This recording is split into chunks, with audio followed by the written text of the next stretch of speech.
Assalamualaikum. Sahabat Arojak Channel. Assalamualaikum warahmatullahi wabarakatuh.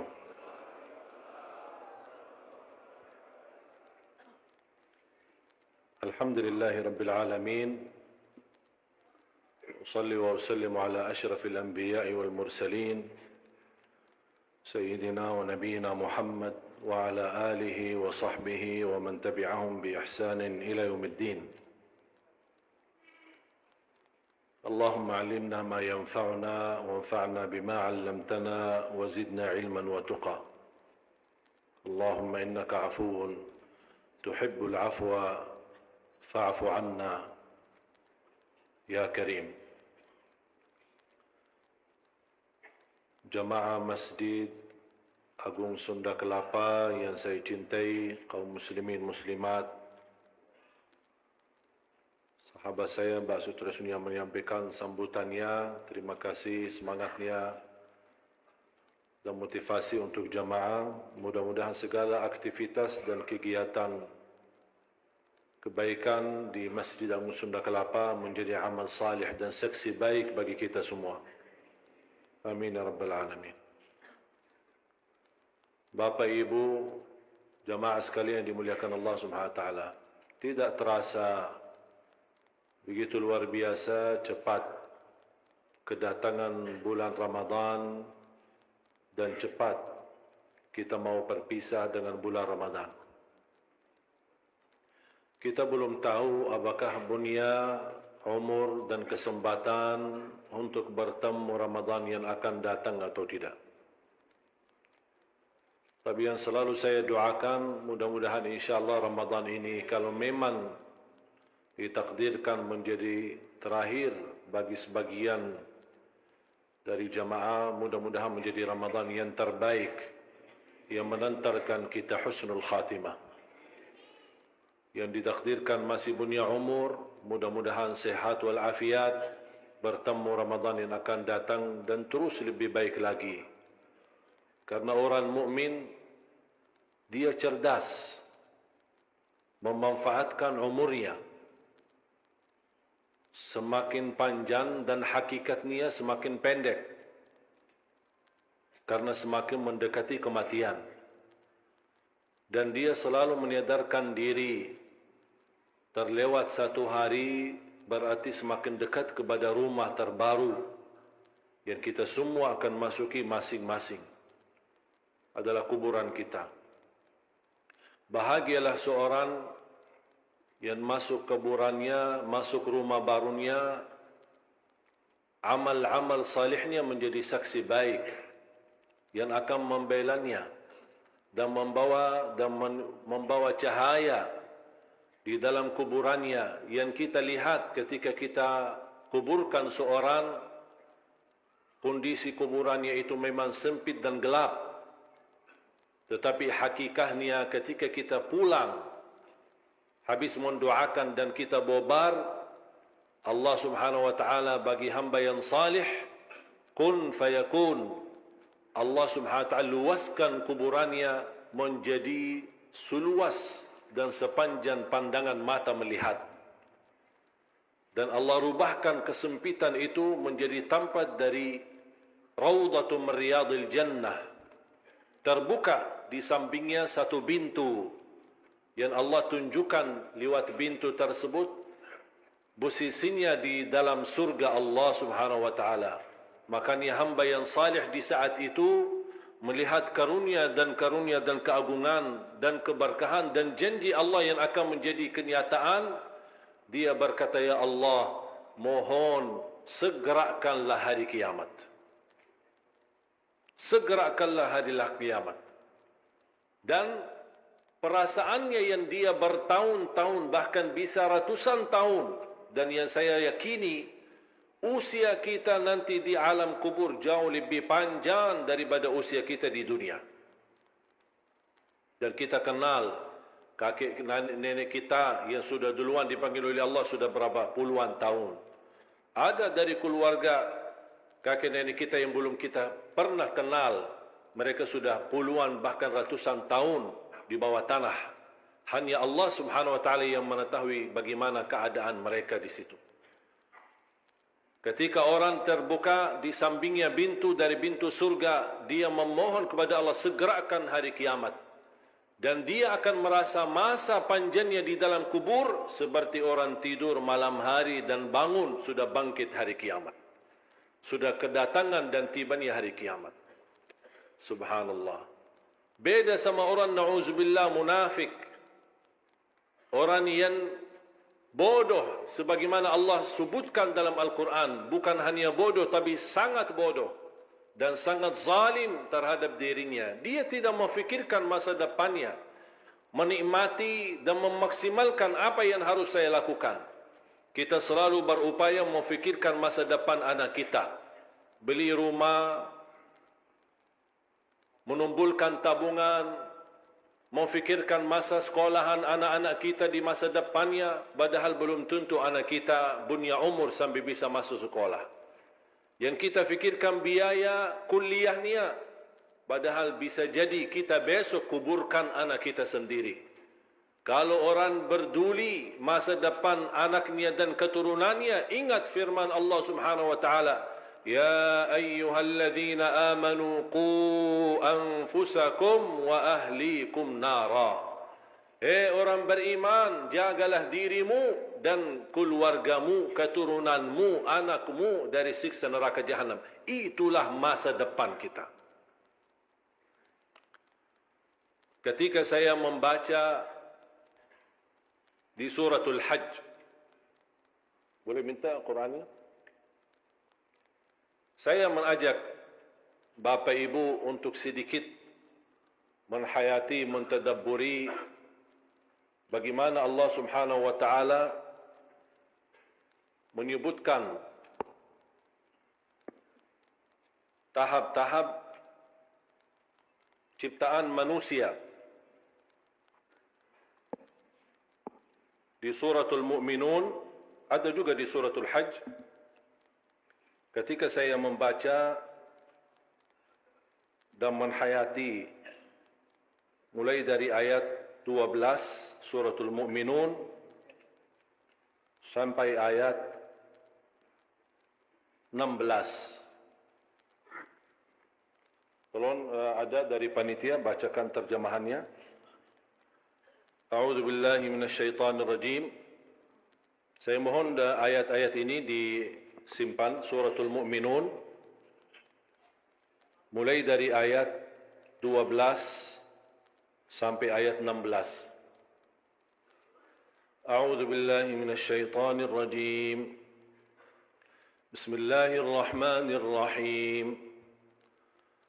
وَلَقَدْ خَلَقْنَا الْإِنسَانَ مِنْ سُلَالَةٍ مِنْ طِينٍ ثُمَّ جَعَلْنَاهُ نُطْفَةً فِي قَرَارٍ مَكِينٍ ثُمَّ خَلَقْنَا النُّطْفَةَ عَلَقَةً فَخَلَقْنَا الْعَلَقَةَ مُضْغَةً فَخَلَقْنَا الْمُضْغَةَ عِظَامًا فكسونا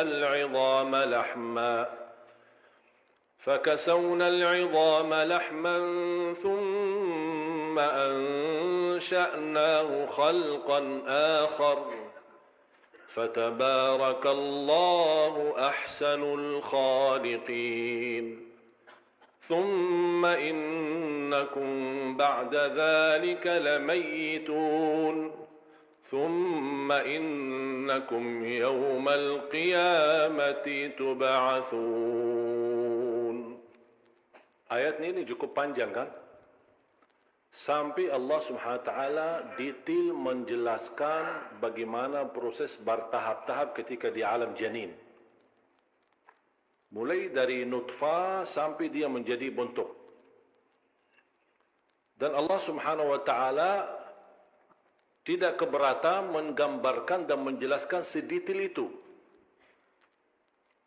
Prosesnya bertahap-tahap, tahap awal, tahap dua, tahap sampai terakhir. Padahal masa waktu proses ini sebagaimana Rasulullah SAW sudah pernah gambarkan di dalam hadis yang sahih. 40 hari nutfah, 40 hari alaqah, 40 sampai ditiup ruh. Diperkirakan 3 sampai 4 bulan. Diperkirakan 3 sampai 4 bulan menjadi bentuk, ada ruhnya, ada jasad. Betul kan? Sebelum itu masih bisa dikatakan sebagai bentuk jasad, tapi belum ada ruh. Tapi cuba bayangkan, kira-kira proses terwujud atau ciptaan Allah Subhanahu wa taala kira-kira terlalu panjang atau pendek? 4 bulan itu. Terlalu panjang atau pendek? Biasa pendek, tidak terlalu panjang, tidak terlalu lama. Tapi Allah berkenan menyebutkan proses itu dalam Al-Quran. Bukan di situ saya tertarik. Tapi coba, selepas Allah menggambarkan sedetail itu, bagaimana ciptaan manusia asal dari awalnya, sampai terbentuk dan ditiup ruh. Fatabarakallahu ahsanul khaliqin, dan Allah subhanahu wa ta'ala sebaik-baik pencipta. Coba firman Allah selanjutnya apa? Tolong jemaah sekalian diperhatikan.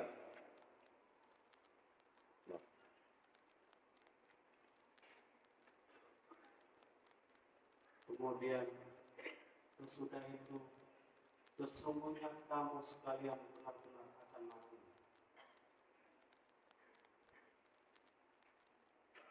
Terus ayat 16. Kemudian sesungguhnya kamu sekalian akan dibangkitkan dari kuburmu yang. Sekarang pertanyaan saya, kira-kira apa yang menarik di sini? Apa yang kira-kira Allah tidak sebutkan di sini? Allah sudah menyebutkan proses ciptaan manusia bertahap-tahap. Mulai dari pertama berhubungan sampai dalam titis air mani itu, sampai terbentuk, sampai bunyi ditiup ruh, sampai diciptakan, sampai menjadi bentuk baru atau bentuk yang berbeda, intinya menjadi manusia. Sesudah itu Allah Subhanahu wa taala berkata sesungguhnya akan mati. Sesudah mati akan bangkit. Dan di situ kata ada dalam bahasa ayat Quran itu thumma. Kalau kita perhatikan ayatnya, coba dari habis ayat 13, 14, ini semua mulai dari awal ya. 13 kan awalnya thumma kan? Diperhatikan. Kalau dalam bahasa Arab kata thumma itu ada istilah cepat dan juga lambat. Tapi subhanallah, cepatnya ini tidak bisa dikirakan. Karena bagi Allah Subhanahu wa taala tidak butuh masa dan tidak butuh waktu, karena Allah Maha Pencipta menciptakan waktu. Allah bisa membentuk manusia tidak perlu proses sebagaimana ayat ini. Dia tidak harus begini sampai terbentuk manusia. Allah bisa kun fayakun jadi manusia. Sebagaimana Nabi Adam. Nabi Adam kira-kira pernah enggak proses seperti ini? Tidak. Berasal ciptaan manusia kembali, Nabi Adam diciptakan dari tanah. Makanya Allah tidak terlalu banyak detail mengenai ciptaan Adam alaihissalam. Sudah dari tanah dibentuk jadi manusia. Tapi beda sama anaknya dan keturunannya. Semuanya memang harus proses. Kira-kira bagi Allah, kalau bagi Allah Subhanahu wa taala menciptakan Adam jauh lebih mudah menciptakan keturunan Adam. Dari tidak ada menjadi ada, itu Adam. Kalau kita ada asal air mani, berarti ada bentuknya, ada bahannya istilahnya. Kalau ada bahannya kira-kira bagi Allah susah atau lebih mudah lagi? Jauh lebih mudah. Coba bayangkan Allah Subhanahu wa taala menggambarkan proses ciptaan manusia itu bagi Allah tidak butuh waktu dan tidak butuh proses ini. Makanya selalu ada kata thumma sampai di ayat terakhirnya. Habis Allah menggambarkan fatabarakallahu ahsanul khaliqin, Allah langsung membahas kematian. Thumma innakum ba'da dzalika lamayitun. Coba diperhatikan ayat 15 dan 16. Thumma, tidak terlepas dari thumma. Ayat selanjutnya 16 masih juga thumma. Kenapa Allah di sini tidak membahas dunia? Habis kita terbentuk menjadi manusia, lahir. Allah cerita di sini kita bahas dunia, Allah bahas dunia di sini. Habis Allah membahas ciptaan kita, langsung bahas mati. Allah ingin memberikan pesan kepada kita. Kalau proses ciptaanmu itu butuh tahapannya sampai diperkirakan 4 bulan, kematian itu kamu lebih cepat daripada 4 bulan itu. Belum tentu anda punya umur lebih daripada proses ciptaanmu sendiri. Makanya Allah Subhanahu wa taala menabaikan bahasan dunia ini. Karena umur kita di dunia ini sangat sebentar. Makanya Allah Subhanahu wa taala tidak memperdulikan, tidak menggambarkan tahap-tahapnya di ayat ini, supaya kita sadar Allah mau menghitungkan masa yang pendek, yang 4 bulan tahap ciptaan kita, tapi yang usianya 60, yang usianya 70, yang usianya sampai 100 Allah tidak bahas. Karena usia kita di dunia sungguh sangat cepat. Dan silahkan tanya yang sudah usia 70, 80, kira-kira berjalan masa hidupnya seperti apa? Tidak terasa, tidak sadar kita manusia. Saking begitu cepat. Ini Ramadan bukti. Dan sering saya berkata, Ramadan tahun ini termasuk menurut saya Ramadan yang paling cepat. Setuju enggak? Tidak terasa. Sampai banyak cita-cita, banyak keinginan kita, banyak orang di antara kita punya hajat. Ada yang barangkali sebelum masuk Ramadan, ada yang niatnya mau i'tikaf, ada yang niatnya mau khatam Al-Quran, ada yang niatnya mau buat kebaikan. Belum sempat. Sudah berlalu, sudah habis. Saya gambarkan bagaimana Imam Syafi'i mampu mengkhatam 60 kali di bulan Ramadan. Saya sudah sendiri mencoba menghitungkan waktu. 1 kali khatam membutuhkan 10 jam. Berarti Imam Syafi'i 2 kali khatam 20 jam. Berapa yang tersisa? 4 jam. Ngapain Imam Syafi'i 4 jam? Tahajud, tidur, urusin keluarganya, cari nafkah dan rezeki, bagaimana? Coba bayangkan. Makanya jemaah sekalian, luar biasa ayat ini. Begitu saya baca, kadang-kadang mohon maaf kita yang hafal Quran, belum tentu kita mampu menghayati semua isi Al-Quran. Jangan anda berfikir semua orang penghafal Al-Quran seolah-olah sudah 100% memahami isinya. Belum tentu. Termasuk saya. Saya tidak bisa menjaminkan diri saya yang memahami semua isi Al-Quran. 30 juz. Memahami maknanya, alhamdulillah faham maknanya. Kan memang bahasa Arab. Tapi yang saya maksud, memahami makna isi Al-Quran yang membuat hati ini terbuka, sadar, tersentuh. Itu tidak semua bisa. Sudah berapa kali saya baca suratul Mu'minun? Baru kali ini ketika saya baca, di beberapa waktu kemarin, saya kok tersentuh hati saya di situ. Ada apa? Kenapa Allah di sini tidak membahas dunia? Kadang kita mencari sesuatu, belum tentu bertemu. Tapi sambil kita membaca, ada satu saat, subhanallah, tersentuh kita hati. Biarpun mohon maaf, orang awam tidak memahami isi Al-Quran, bisa jadi ketika dia membaca satu ayat, barangkali sebelumnya sering berkali-kali dibacakan, tapi tiba-tiba satu saat, kok menangis karena ayat itu. Tiba-tiba satu saat, tersentuh hatinya di saat itu. Padahal sebelumnya sudah berkali-kali dibaca. Siapa yang tidak hafal surah Yasin? Tapi siapa yang menangis ketika baca Yasin? Tidak semua bisa menangis. Walaupun banyak yang hafal surah Yasin. Sering kali kita bacakan malam Jumat, atau ketika ada acara, ada yang keluarga meninggal dunia, berkali-kali kita baca. Bahkan ada saking sering diulang, sudah hafal. Tapi pernah enggak kita baca Yasin tapi nangis? Padahal ada beberapa ayat, saya yakin kalau turunnya ayat itu di atas gunung, hancur menjadi pasir dan tanah. Saking dahsyat ayat itu. Makanya jemaah sekalian, semakin betul kata Sayyidina Uthman bin Affan, semakin suci hati kita, semakin tidak akan puas bersama Al-Quran. Semakin nurani hati kita, semakin indahnya membaca dan mendengar Al-Quran. Dan ini tergantung soal hati. Afala yatadabbaruna al-Quran am ala qulubin aqfaluha. Allah mengingkari perbuatan kita, tidak mentadabburi Al-Quran. Jangan-jangan hati kita terkunci. Cuba ada bahasa terkunci. Iman hati kita seperti pintu ada kuncinya. Bukan, cuman Allah ingin gambarkan. Kalau anda bisa bayangkan pintu terkunci, harus mencari kuncinya supaya bisa buka pintu. Ini juga harus cari kuncinya. Kuncinya bagaimana? Untuk berusaha supaya hati ini ketika terbuka, segala kebaikan yang masuk tersentuh hati, terasa kekhusyuan, terasa kenikmatan dan terasa keindahan. Fantas orang-orang salih dulu tidak pernah bosan beribadah, tidak pernah tertinggal malam Lailatul Qadar, tidak pernah tertinggal tahajudnya. Bukan karena kekuatan mereka dari fisik, tidak. Hati yang mendorong mereka terbangun di tengah malam.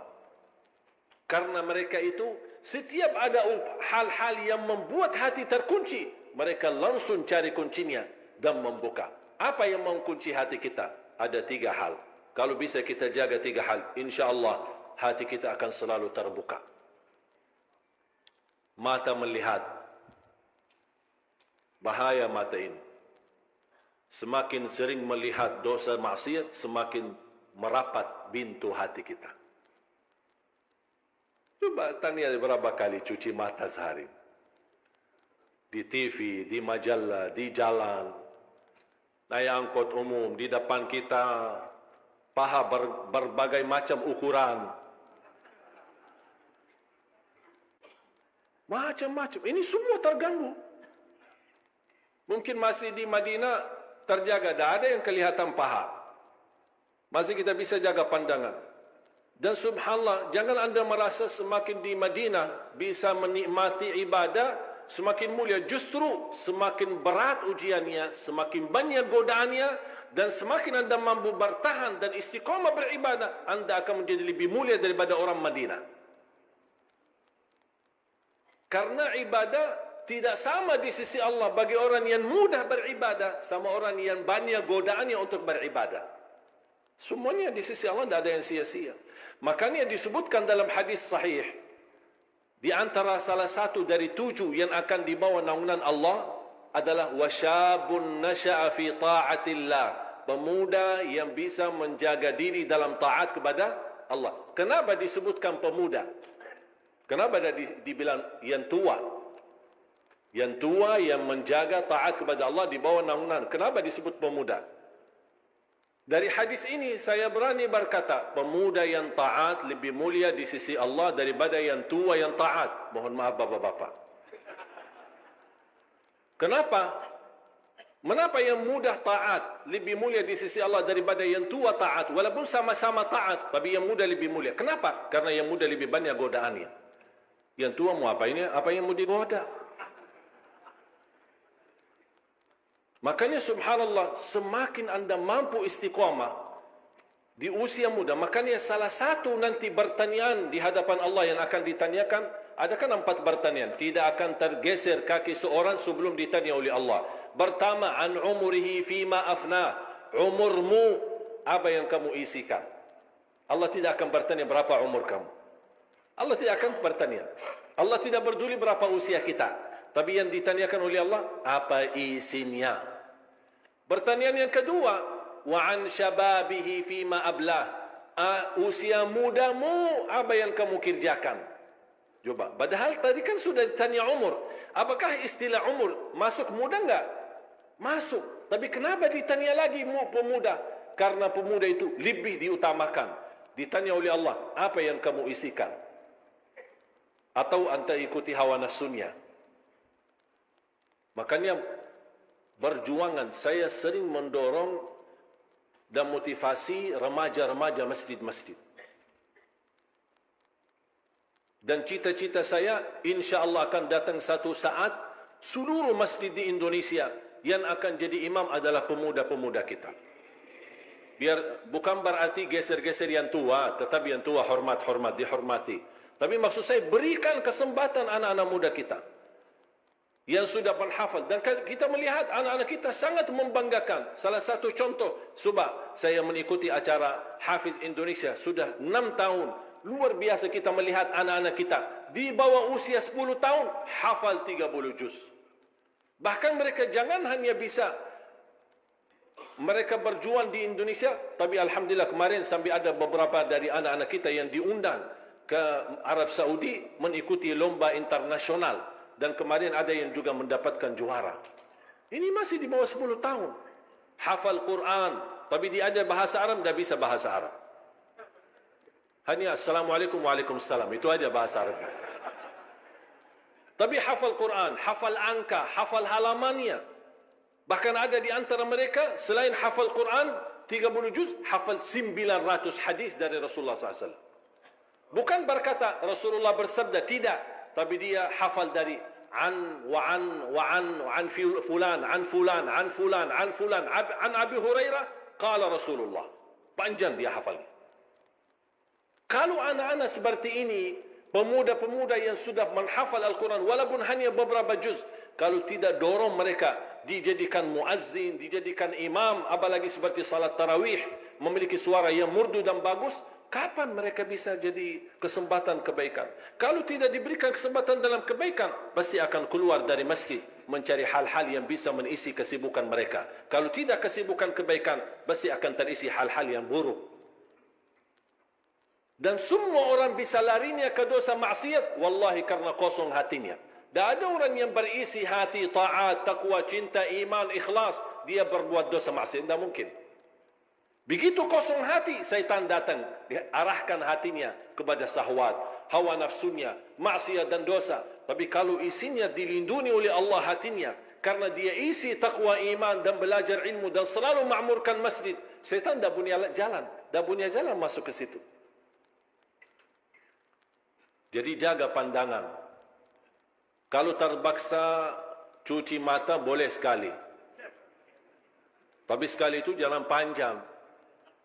Sekali melihat, ini bukan hak kita, haram dilihat, bukan muhrim kita. Astaghfirullah. Ya Allah maafkan. Ada yang berkata, oh jadi yang pertama halal, yang pertama boleh. Tapi panjang. Dan masih pertama katanya. Astaghfirullahalazim. Apalagi kalau pandangan ini disertai dengan syahwat. Kadang-kadang gara-gara satu pandangan itu bisa membuat orang jatuh cinta. Sampai tidur mimpi perempuan itu. Atau apa yang dia lihat. Sampai terbangun pemikiran, perasaan macam-macam. Sampai berdoa, ya Allah ketemukan lagi kalau dia jodoh saya, ya Allah. Lama-kelamaan, ya Allah kalau saya tidak nikah sama dia, saya bisa bunuh diri. Aduh, kok berubah semuanya. Itu semua gara-gara pandangan pertama. Makanya di dalam bahasa Arab, wal hubbu minan nadratil ula. Jatuh cinta gara-gara satu pandangan. Ada enggak yang jatuh cinta gara-gara satu pandangan? Kalau masih ikuti satu pandangan dan jatuh cinta dan alhamdulillah bisa dinikahi, alhamdulillah aman. Tapi yang tidak aman, na'udzubillah kalau dia larinya kepada dosa maksiat. Makanya obatnya apa? Rasul sudah memberi obatnya. Kalau anda melihat sesuatu yang haram, bukan hakmu, langsung segera tutupi matamu dan beristighfar. Allah ganti dengan titik cahaya di hati. Tapi kalau dibiarkan dan masih mengikutinya, bahkan bertambah melek matanya, akan syaitan berhasil melimbarkan panahnya, bertambah titik hitam di hati. Makanya Al-Hasan Al-Basri ketika ditanya sama seorang, aku biasa dulu suka bisa tahajud, mudah bisa tahajud. Kok tiba-tiba agak susah dan berat tahajud? Apa kata Imam Al-Hasan Al-Basri? Kabbalatka dhunubuka wa ma'asik. Terikat dirimu gara-gara dosamu. Yang biasa di saf pertama, tiba-tiba suka telat, tolong tanya diri, dosa apa yang kita lakukan? Sambil mundur. Tahajud mudah, tiba-tiba merasa berat. Ingat, ada dosa yang kita lakukan yang membuat kita malas. Apapun ini dosa sangat buruk. Ada orang yang Masya Allah rutin tidak pernah, jangankan saf pertama, takbiratul ihram sama imam tak pernah tertinggal. Saya pernah kenal sama ada orang ulama dari India. Usia meninggal beliau 183. Maaf, 138. Usia 138. Dan dia ulama besar di India, ulama hadis. Hafal semua buku hadis. Bukhari, Muslim, Abi Daud, Tirmidzi, Nasai, semua hadis hafal. Pernah guru saya bertemu dengan beliau dan mendapatkan ijazah. Ijazah sanad di ilmu hadis. Dan yang membuat beliau kaget, dia bertanya sama guru, Masya Allah, fisiknya sehat, pandangannya tajam, Masya Allah, masih mampu di usia yang begitu tua, tapi baca Quran, baca hadis, tapi tidak, istilahnya tidak merasa sulit membacanya. Pandangannya sangat bagus, tajam matanya. Ditanya, kira-kira apa rahasianya? Tahu enggak dia jawab apa? Seumur hidupku saya tidak pernah melihat wanita yang bukan muhrim saya. Seumur hidupnya tidak pernah melihat wanita yang bukan muhrim saya. Aduh ya Allah, berapa kali mata kita ini ya Allah. Memang godaannya banyak, apalagi pemuda-pemuda. Facebook, Twitter, WhatsApp, macam-macam, TV. Dan yang lebih aneh kita di Indonesia, kalau Ramadan, bukan Ramadan, isi TV sama aja. Dan datut laku di Ramadan. Cuba nonton acara live, yang musik, lagu-lagu apa. Isinya semua wanita berjilbab. Kau datang habis i'tikaf di masjid, pergi ke sana. I'tikaf lagi di TV. Sampai subuh. Aduh, jadi luar biasa godaan kita ini. Makanya jaga pandangan. Yang kedua, jaga lisan. Bahaya ini. Gara-gara satu ucapan, di bangsa Arab terjadi perangan antara dua suku sampai 40 tahun gara-gara ucapan. 40 tahun perang gara-gara satu ucapan, satu kata. Hati-hati ucapannya. Man kana yu'minu billahi wal yawmil akhir falyaqul khairan aw liyasmut. Barang siapa yang iman kepada Allah dan hari akhir, berkatalah yang baik atau diam. Wallahi saya milih lebih baik banyak diam daripada bicara. Sering saya diundang i'tikaf. Baru kali ini saya menemukan masuk masjid, Masya Allah, semua melek matanya, tidak tidur. Rata-rata masjid kita masuk, separuh masjid tidur, separuh masjid lagi main handphone. Nawaitu i'tikaf di Masjid Sunda Kelapa lillahi ta'ala, megang handphone. Dia salah sebut niat, seharusnya nawaitu i'tikaf sambil megang handphone lillahi ta'ala. Ini baru wajar. Itu bukan i'tikaf yang sesungguhnya. Kita belajar bagaimana Rasulullah SAW sampai tidak mau keluar dari batas masjidnya. Kalau dia merasa capek, dia hanya keluarkan kepalanya, karena pintu masjid sama rumahnya kan satu tembok. Rasulullah keluarkan kepalanya dari masjid supaya dibersihkan dan dicucikan, dimandikan oleh Siti Aisyah radhiyallahu anha. Dan kembali lagi masukkan kepala Rasulullah SAW untuk beriktikaf di masjid. Kita coba sekarang bayangkan iktikaf. Padahal apalagi Lailatul Qadar. Seagung-agungnya dan sebahagia orang yang diterima amalannya di Lailatul Qadar. Dan insya Allah, harapan saya memohon insya Allah malam ini Lailatul Qadar. Karena malam 27, walaupun banyak memang suka memilih ganjil-ganjil saja. Saya ikut. Kalau malam 23 ramai masjid. Malam 25 ramai lagi. Malam 27 apa lagi? Malam 28 sudah pulang mudik. Kalau saya berhak memilih dan menggeserkan, saya mau malam Lailatul Qadar di malam 30. Biar tak ada yang mudik. Banyak yang sia-sia. Kesempatan ini luar biasa. Dan saya kemarin sudah membaca banyak pendapat masalah Lailatul Qadar. Ini mudah-mudahan menjadi wawasan untuk kita semua. Ada pendapat Lailatul Qadar itu berpindah-pindah. Bisa di malam ganjil, bisa di malam genap. Bisa di awal malam 21, 23, 22, malam 24, bisa malam 26, bisa malam 27. Itu satu pendapat. Dan ini pendapat bagian ulama yang berakhir, maksudnya di zaman belakangan ini.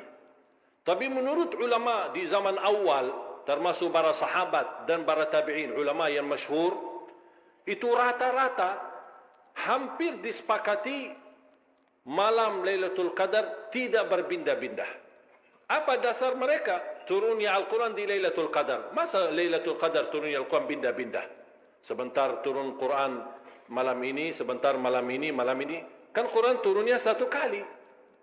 Makanya dasar mereka kuat. Dan itulah yang dipilih oleh Sayyidina Umar bin Khattab, Abdullah bin Mas'ud, Ubay bin Ka'ab, Abdullah bin Abbas. Para sahabat yang besar-besar memilih malam Lailatul Qadar malam 27. Sambil Ubay bin Ka'ab di hadis yang sahih bersumpah, demi Allah, malam Lailatul Qadar malam 27. Itu yang diajarkan oleh Nabi Muhammad SAW. Dan tidak berpindah-pindah. Biarpun ada di antara jamaah yang suka hanya memilih malam 27. Tapi ingat, tidak sama di sisi Allah. Yang memperjuangkan dirinya dari malam pertama terakhir 10 akhir, sama hanya yang memilih cuma satu malam. Tidak mungkin sama di sisi Allah. Walaupun kita bertemu Lailatul Qadar malam ini. Makanya jamaah sekalian, tolong jangan sia-siakan malam ini. Tahajud, baca Quran. Kalau boleh, kalau bisa, jangan tidur. Karena Lailatul Qadar, salamun hiya hatta matla'il fajr. Sampai subuh. Tahajud 2 rakaat, baca Quran sebentar. Lanjut lagi 2 rakaat, duduk baca Quran. Lanjut lagi 2 rakaat, terus baca Quran. Bersedekah. Dan sedekah khususnya di 10 malam terakhir. Apalagi malam ini. Sedekah malam hari jauh lebih utama daripada sedekah siang hari. Mengapa? Karena Lailatul Qadar di malam, bukan di siang. Kenapa Lailatul Qadar tidak jatuhnya di siang hari atau pagi hari? Karena namanya Laila. Laila itu kapan? Malam. Malamnya mulai kapan? Habis maghrib sampai subuh. Berarti anda beraktivitas, mulai ikut masjid, buka puasa, itu sudah mulai malam Lailatul Qadar. Dan semakin berlama menahan diri di masjid, dengan syarat tidak sibuk dengan, kalau boleh saya usulkan HP-nya off, matiin sebentar, off HP malam ini. Buat apa? Saya mau hidupkan hubungan saya sama Allah. Rasulullah SAW kalau masuk 10 malam, jangankan beraktivitas urusan dunia, sama istrinya pun tidak urus. Tinggalkan istrinya. Ahya laylahu, menghidupkan malamnya. Apa kata menghidupkan? Kata istilah menghidupkan artinya ibadah, salat, tahajud, Quran, zikir, doa. Itu makna hidup. Bukan sepanjang malam malah tidur. Itu namanya mati, bukan hidup. Makanya kalau seandainya terpaksa tidak ada pilihan mau tidur, karena saya memang melihat rata-rata fisik jamaah kita Indonesia tidak kuat. Tidak kuat. Saya sudah pernah mengalami pas ketika kita tahajud. Kadang-kadang saya merasa rindu dengan suasana i'tikaf dulu di Masjid Nabawi Madinah. Di masa sekolah saya ingat. Setiap tahun saya nawa itu, mudah-mudahan saya bisa mudik bulan Syaban supaya bisa menikmati Ramadan di Madinah. Tapi terpadat dengan permintaan jamaah, tergesa dengan permohonan isi sana, isi di sini. Sampai hampir sudah mau 10 tahun di Indonesia, belum terwujud cita-cita saya untuk kembali merindukan rasa i'tikaf di Masjid Nabawi. Saya ingat, alhamdulillah, kita ingat di masa dulu waktu masih sekolah, kita libur. Ketika libur sekolah 4 bulan libur. Habis ujian nasional, Ramadan, Syawal, Zulkaidah, Zulhijjah, 4 bulan libur. Semua bulan ibadah libur. Dosen, guru sekolah, guru ngaji, semua libur. Kuliah libur. Hanya yang masuk yang tidak bisa memang melepaskan seperti dokter di rumah sakit, polisi, petugas, kemudian di urusan bank. Tapi selain itu semuanya libur. Makanya kita selalu sepakat ketika ujian nasional di bulan Syaban, kami bersama teman-teman sekolah, kita sudah berjanjian, ayo kita bertemu di Masjid Nabawi ya, kita berlomba-lomba untuk sebanyak-banyaknya mengkhatam Al-Quran. Dan kita bercita-cita untuk mengkhatam Al-Quran sebagaimana sebanyak Imam Syafi'i. Tapi Alhamdulillah gagal, belum. Dah bisa-bisa. Dah bayangkan, dah bisa bayangkan. Kok 20 jam kita harus baca Al-Quran. Makanya bagaimana saya mampu menghitungkan, karena saya begitu khatam 1 kali sehari, saya tahu diperkirakan antara 8 sampai 10 jam. Ini bagi yang lancar. Kalau yang berbata-bata, wallahu a'lam kapan habisnya. Makanya jamaah sekalian, sekali lagi saya mohon, kalau bisa nonaktifkan HP-nya. Fokuskan ibadah. Dan fokuskan banyak doa. Di antara doa yang dibanjatkan dan disunnahkan adalah doa Rasulullah SAW kepada Siti Aisyah. Ketika Siti Aisyah minta amalan, ya Rasulullah, kalau saya bertemu Lailatul Qadar, apa doa yang saya banjatkan? Kata Rasulullah SAW, Quli Allahumma innaka afuun tuhibbul afwa fa'fu anni. Doa ini sangat indah, sangat luar biasa. Dan ini kesempatan di malam ini kita berbanyak doa ini. Karena isinya dan maknanya bukan hanya kita memohon diampuni dosa, bukan meminta dimaafkan, tapi arti afu jauh lebih tinggi daripada memohon ampunan. Kalau mohon ampun, Allahumma gfirli, ya Allah ampunilah dosa kami. Tapi tulisan dosa, bekas-bekas dosa masih tersimpan dalam buku amal. Tapi Allahumma innaka afuun, Allah ampuni dosa, Allah hapuskan dosa, dan Allah tidak akan sisahkan sedikit pun dari bekas dosa dalam tulisan buku amal. Berarti ketika kita di hari kiamat, insya-Allah buku amal kita bersih berkat doa Allahumma innaka afuun tuhibbul afwa fa'fu anni.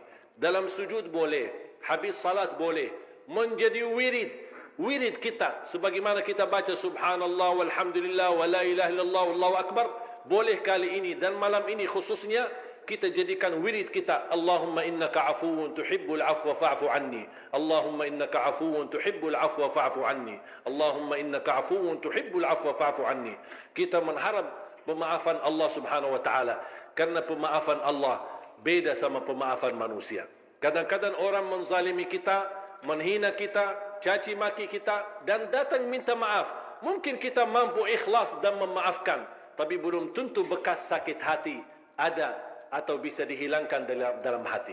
Kalau Allah Subhanahu wa taala memaafkan kita, insya-Allah tidak ada sedikit pun bekas di dalam buku amal kita. Dan itulah doa yang dianjurkan oleh Rasulullah SAW kepada Siti Aisyah radhiyallahu anha.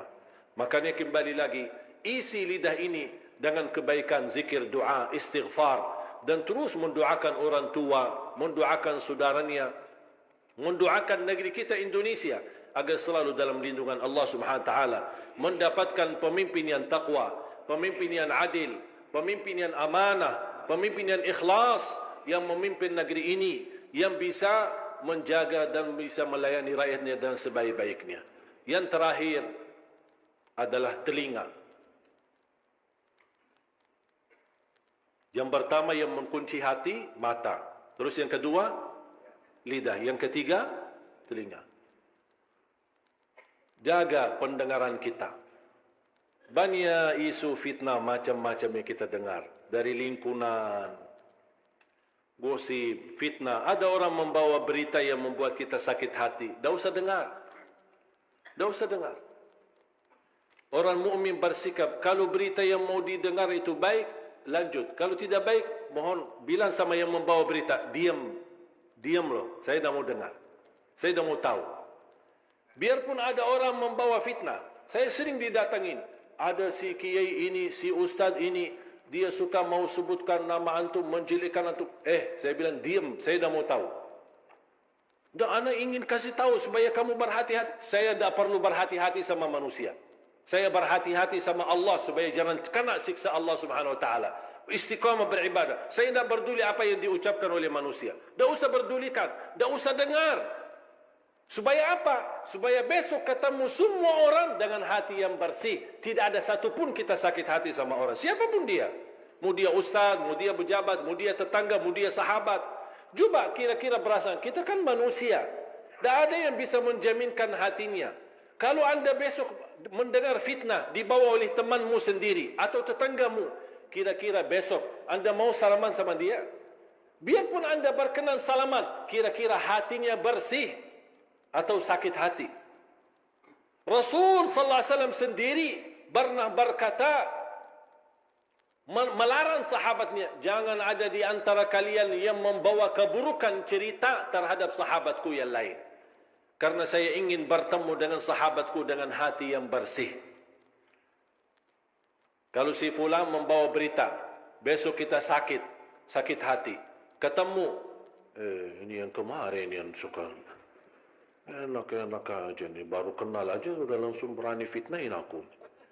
Ini kan bisikan kalbu. Dan itulah salah satu sebab yang terkunci hati kita. Makanya fantas kehilangan khusyuk. Karena ini perasaan, makanya tidak usah berduli. Dan saya belajar, orang yang ikhlas, dipuji, dihina, sama saja.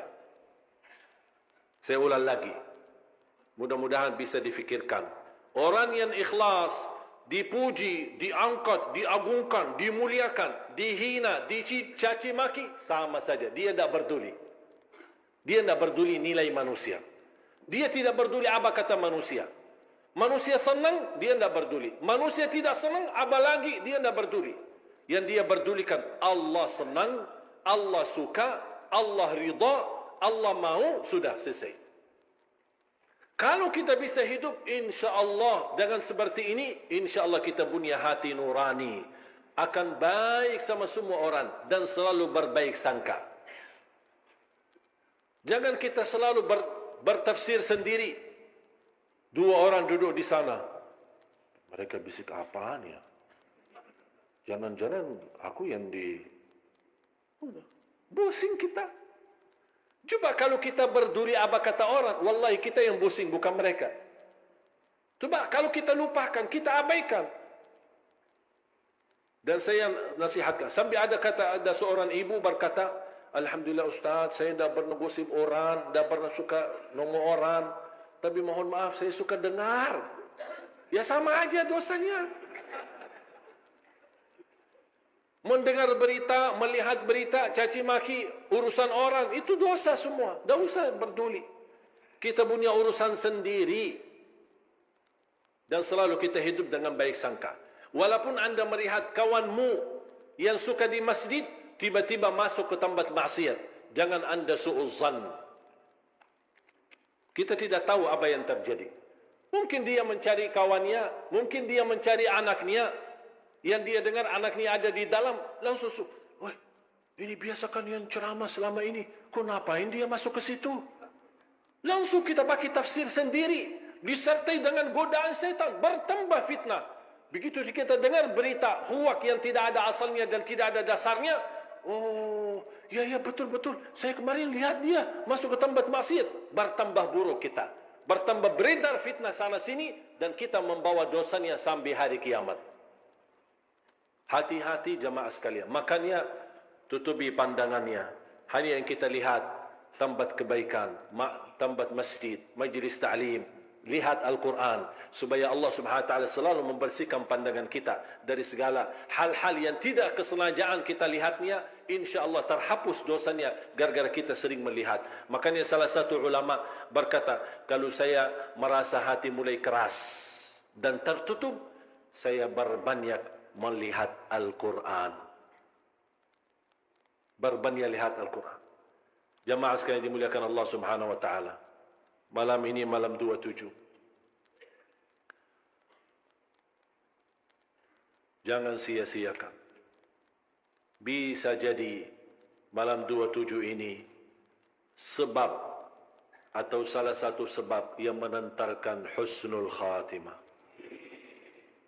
Karena tidak ada jaminan kita bertemu malam 27 yang akan datang.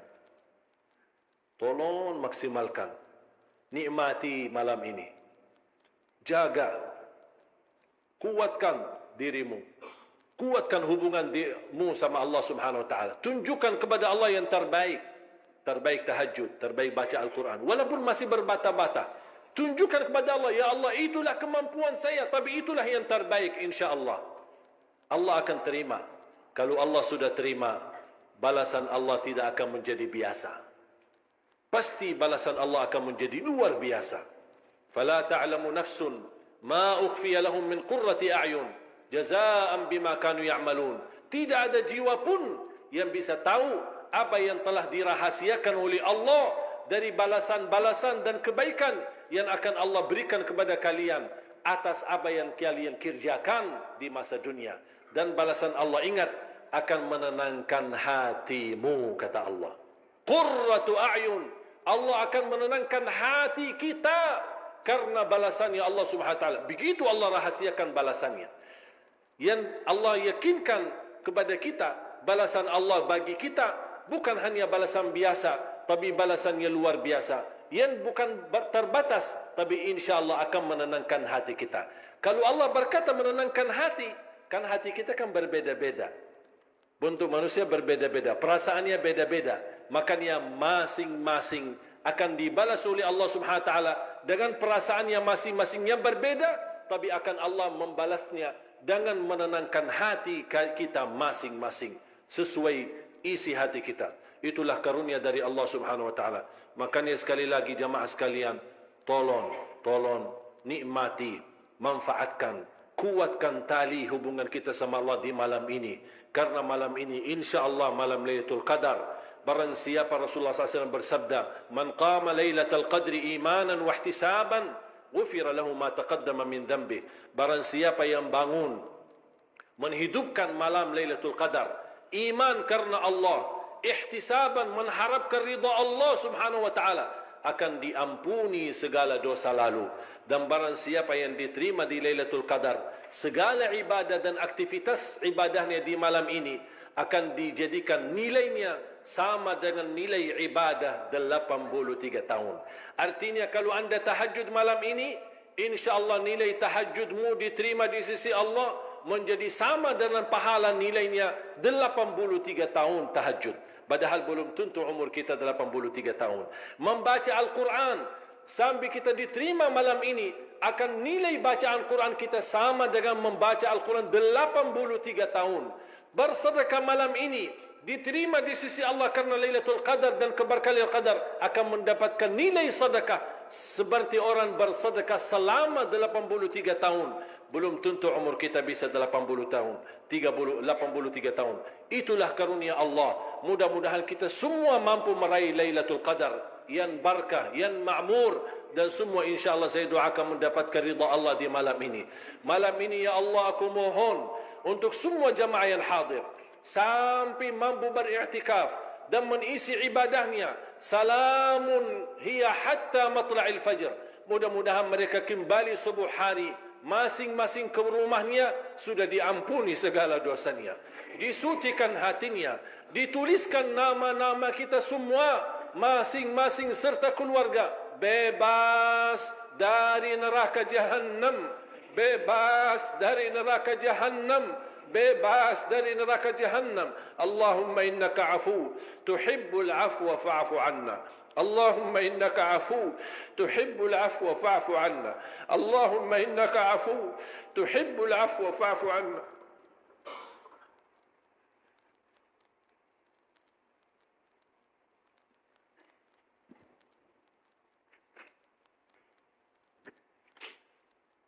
Ya Allah, berkahi kami semua di Lailatul Qadar ini ya Allah.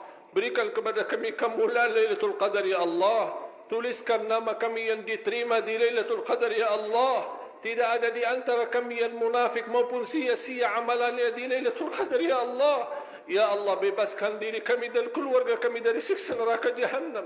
Birahmatika ya arhamar rahimin. Ampuni orang tua kami, saudara kami muslimin muslimat, mukminin mukminat yang hidup maupun yang telah wafat. Ya Allah, di malam yang penuh berkah ini kami bersama-sama berkumpul di masjid yang mulia ini. Ya Allah, berilah kepada kami kemuliaan bertemu kembali di dalam surga-Mu ya Allah.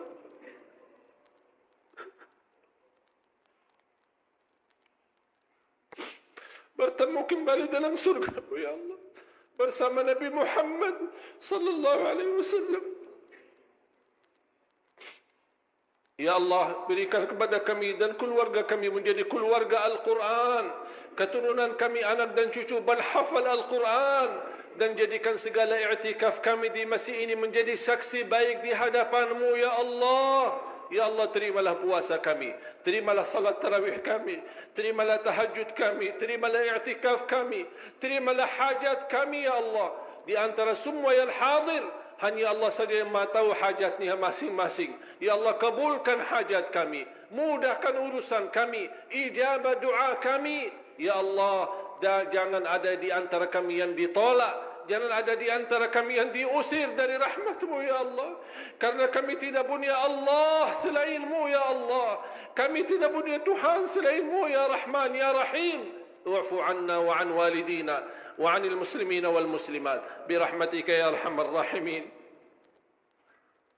ربنا آتنا في الدنيا حسنة وفي الآخرة حسنة وقنا عذاب النار وصلى الله على سيدنا ونبينا محمد وعلى آله وصحبه وبارك وسلم والحمد لله رب العالمين. آخر الكلام سبحانك اللهم وبحمدك أشهد أن لا إله إلا أنت أستغفرك وأتوب إليك. السلام عليكم ورحمة الله وبركاته.